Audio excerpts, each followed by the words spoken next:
Hello, and welcome to dorcasgazelle.com. This is Dorcas Chandler. We thank you all for joining us on YouTube, and not only on YouTube, but there are people that comes to our website, and we just want to say thank you all for coming to the website and reading the wonderful writings that the writers have put there, and we say thank you. Today, I'm going to get right into what I want to talk about, and that is my topic for this session is the art of releasing and letting go. That is something that all of us are going to have to do um, in one phrase of our life. We're going to have to release things and let go. There are many people who are bound with addictions and hurts and disappointments and loss of loved one, and they're dealing with grief and friendship. They feel like they've been betrayed, and family members, and just all kind of things that happens to us, that when we let go, if we don't know how to properly let go, we tend to damage ourselves on the inside. Our emotions are already messed up. So I just want to talk a little bit about releasing and letting go. We have different things in our life. Different things are going to come up in our life. And we're going to have to know how to be able to free our mind. We're going to have to know how to discharge, how we need to be liberated. We need to do things that is going to cause us to be healthy in both spirit, soul, and body. Well, Dorcas, how do I do this? It's not easy. When we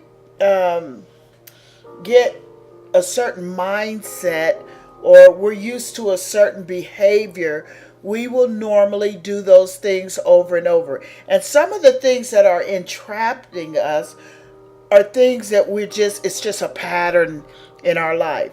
I just got a email, and I was very honored to get this email from a senior group, a large group. It's in New York, and they were asking if they could connect to Dorcas Gazelle, and I went to their website, the person that sent the email over to me, because I wanted to know, is this a legit request? So I went to their website and I began to read, and very nice professional website, but I was grieved at what I was seeing about what's happening to our senior community. And I realized, you know what, I am a senior, and a lot of times when we get older, there are addictions, there are things that come in our life that we have to handle. And if they're not handled correctly, it causes us all kind of emotional stress and anxiety. And that's even with a young person. We don't have to be older to have experienced hurts and disappointments in our life. That comes with the territory. That comes with life. So I want to just tell my story of what I found out about letting go. And it's almost like when I was doing exercise at first, and I keep telling this because it's important to my journey. Doing the exercise at first, and having to let go of fear. Fear is a really killer of anything that you're trying to do. So after I talked to my doctor, the first thing I wanted to know is, could I do it? Because I could not stand up without my walker or without walking somewhere. You see, I couldn't stand on my own. I had to be getting up, walking to a chair. So every time I would stand up, I was walking to a chair. Every time I would stand up, even if I went to the doctor or if I went to church, the thing that was in my mind is, I got to find a chair. I could not hold on to nothing. I had to sit down to shower. Just everything had to be either sitting down or laying down. So that was a part of my world. And I never shared a lot of that part of my world, but that was it. And so some people see me walking on a walker and they figure, okay, she can walk, but I'm only walking to get to a chair. I can't stand. Because when I started my exercise, when I first started lifting my legs, and I'm doing exercise in the bed, I could not lift my legs up to the count of 5 because they would fall back down. And I know that I've had an injury in my back, but I know also that it wasn't just my back, but I had too much weight on my body. So when I started the instructions that I was given from my doctor, and I'm laying down in the bed and I'm figuring, how am I going to do this? Fear is talking in my mind saying you're not going to be able to do it because you've been this way too long, since 2003. And so I would lift my legs and they would fall back down. 1, 2, 3, fall back down. So the immediate response is, I can't do this. But inside of me, what I kept hearing God say, just keep trying. And so you'll get the release. You have to keep trying. And the only way we really get the release that we're looking for, we have to let go of fear, or we have to let go of that negative voice that's inside of us talking, telling us that we can't. Sometimes a negative voice is saying we should. And sometimes we catch a hold to things that we think are good and they're detrimental to us. And then later on down the road, we see that we shouldn't have. So all negative voices are not telling you things that you shouldn't do. Some negative voices are telling us things that we should do because it wants us to do it, and then it leaves us abandoned. You know, sometimes we're riding by people that are sleeping under the bridge, and you're looking at people that are drunk, and you're looking at all these different people. Some people are spaced out with drugs and alcohol. I wonder if they had known the condition that their addiction or that thing that they love so much was going to bring them into captivity, where they're walking down the street. They don't even know whether it's Monday or Sunday, or they haven't had a bath. And I wonder, would they have taken hold to the thing that they call pleasure, or that thing that they like? I don't think so. But then we need to look at ourselves. We may not be sleeping under a bridge. We may not be hooked on alcohol, drugs, or any of that other stuff.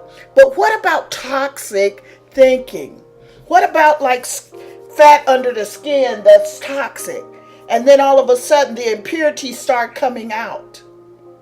Do we want the impurities inside of us, or do we want them to come out?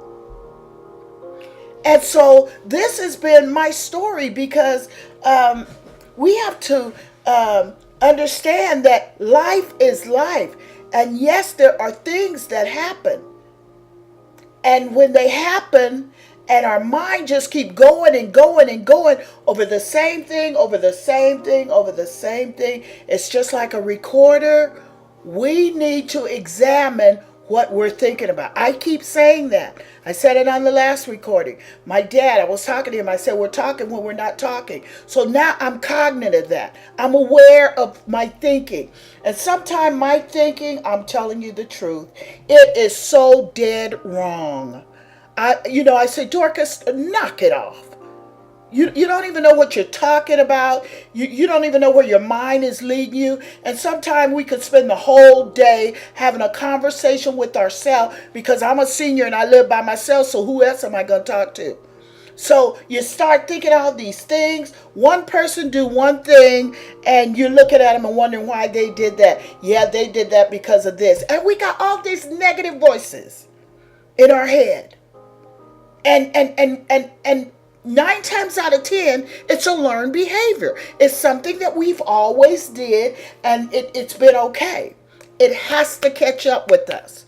We have to understand that we have got to learn to release and let go. Release and let go of what, Dorcas? Toxic thinking. How can I let go of toxic thinking? We have to first understand and know that we're talking when we're not talking. That's the number one thing. If we never understand that, we can't let go. But when we understand that we're talking when we're not talking, we have to understand, what am I thinking about? What are you talking to yourself about, Dorcas? That's what I do now. Is that truth, or is that factual? Or is that something that you just make it up in your mind because of something that somebody did to you that you don't like? Yeah, they this, and yeah, they that, and they don't think I'm this, and they don't think I know what I'm talking about. They think I'm stupid. And how do you know all those things are true? Unless you ask them, do you think I'm stupid? And they tell you yes, then you got a point. But just to be thinking all these things, we got to release them and let them go. We got to release negative talking. And so, until we come to that point, there's a point that we have to come to in our life. We have a spiritual life, and that's with God. We have a natural life, and that's what's walking among the earth. And I believe in God 100%. And I'm strong in my faith, but I'm weak in my thinking sometimes when it comes to natural things. And sometimes people that are strong in their faith, they don't want to admit that they're weak in another area. And when I look at my body and what I've did to it, I'm strong in my faith, spirit, soul, my mind, my thinking, my will, my intellect, my emotions run havoc with me at times. And I confess that, and I know it's true. And then my body, I wasn't exercising, I wasn't doing the things, the little bit that I could do to be better. So what happened was, I came to a place of destitution.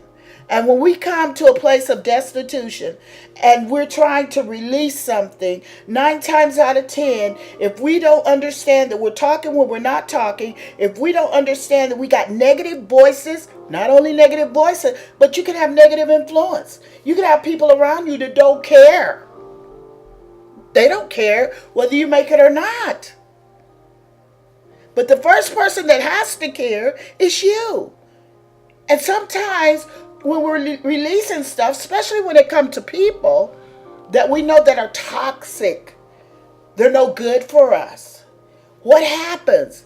We're scared to let them go. Why? Because of the emptiness that I'm going to feel when they're gone. Because I don't value myself. I value what other people say.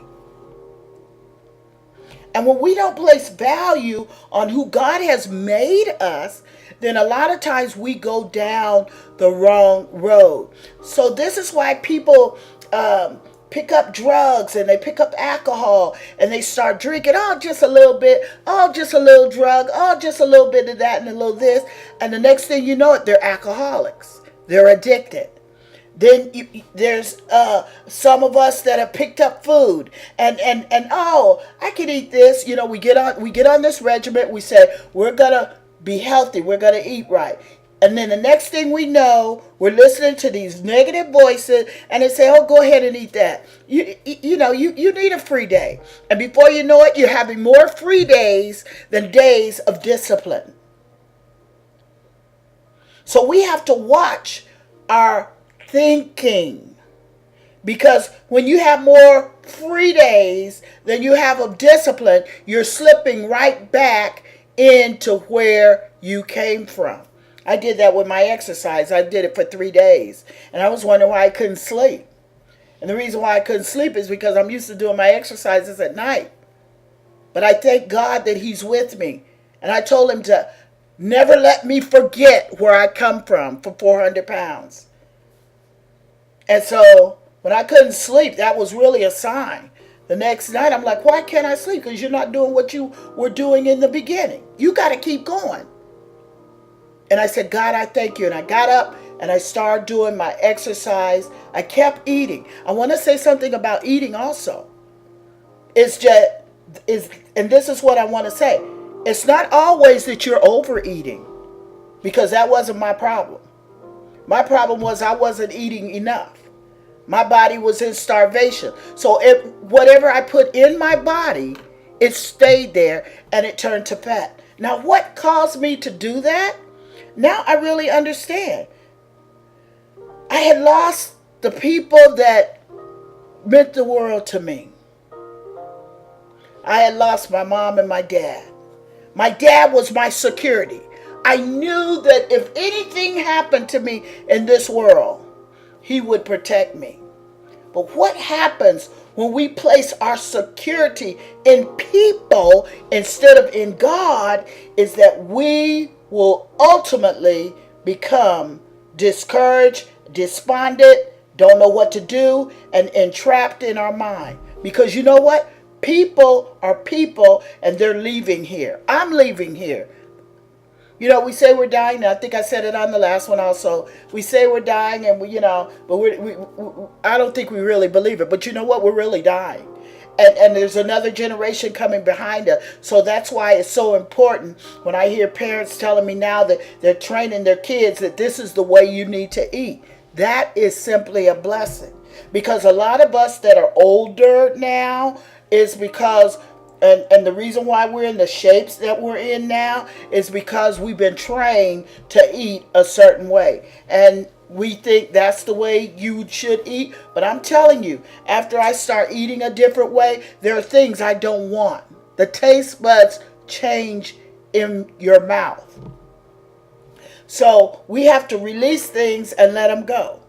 And so I got up and I have an office in my place, and I got up, I came to my office. It was about 3:30, 4 o'clock in the morning, and the other morning, and I was sitting in my office, and I just scanned the office and looked at all the stuff. But what I came in my office for is I was thinking about my clothes. There are some clothes I can't wear anymore, period. So why don't I throw them away?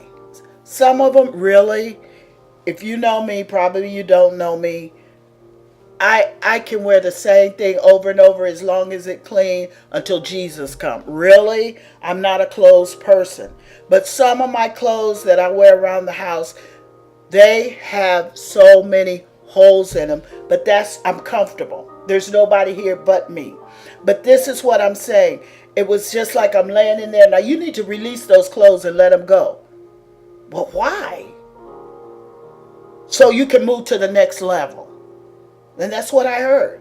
You need to move to another level. You keep pinning up the tops and they got holes in them from you pinning them. You got to release them and let them go. I came in my office and I was saying, okay, I'm going to make me a pile for clothes that need to be thrown away. Clothes that I give to Goodwill, Salvation Army, or things that I keep. And I was like, really, Dorcas, really? And I said, yeah, I'm going to do it. Then I wondered, I said, God, why is it that I don't want to release the clothes that are worn? And it's because there's an attachment. You get comfort. You get comfortable. You don't want to let go of something that's comfortable because of the unknown. And then sometimes it's like, well, maybe what if I go back? No, I'm not going back. And so a lot of things, I don't even have to think about the Goodwill. They really just need to go in the trash. And so I was in my office. I was like, whoa, you need to put that stuff in the trash and believe for some new clothes, because really you need to make a decision. Dorcas, you need to go to the next level. And this is what I'm saying to us. If we want to go to the next level, we have to get fear out of our thinking. How do I get fear out of my thinking? I have to listen to what I'm talking about when my lips are not moving, but my mind is going. See, lips and mind, hey, two different things. You could be talking with your lips and be saying something else in your mind. Sometimes I'm looking at people, I'm talking to them, and I'm saying, I wish you would hurry up and get through. I mean, we're talking when we're not talking. So when we understand this premise and understand that we have to renew our mind, you have to find something to renew your mind with. You renew your mind with God's word. Renew your mind with songs. Renew your mind with positive friendships. Just renew your mind. And sometimes, as a senior and living alone and being home all day by myself and not really having nothing to do because sometimes my back is really out and it's a slow day, then I need to find something else to do where that is comfortable for me. So if we're seniors or if we're people, you could be young people. You need to find out what is the stuff I'm feeding myself. I got to feed myself. The mind is like food. You feed it. You feed it thoughts. We don't feed it. We feed it thoughts. And if our thoughts are toxic, it will cause us to stay in a run-down situation. So today my story is this. And my closing argument is, will you allow God to be the center of your thoughts? And if so, how am I going to do that, Dorcas? Listen to your inner spirit. And if you hear yourself talking in negative thoughts and meditating on things that are not healthy, you're the only person can let it go, because you got to understand nobody else hears your thoughts but you. And I get up in the morning and I say this scripture, Psalms 119, 165. Great peace have they which love thy law, and nothing shall offend them. So sometime offense comes, things come and they hurt me. And then I'll start thinking that in my mind. But I go back to that scripture. Great peace have they which love thy law, and nothing shall offend them. You have to find a positive confession to replace negative influence.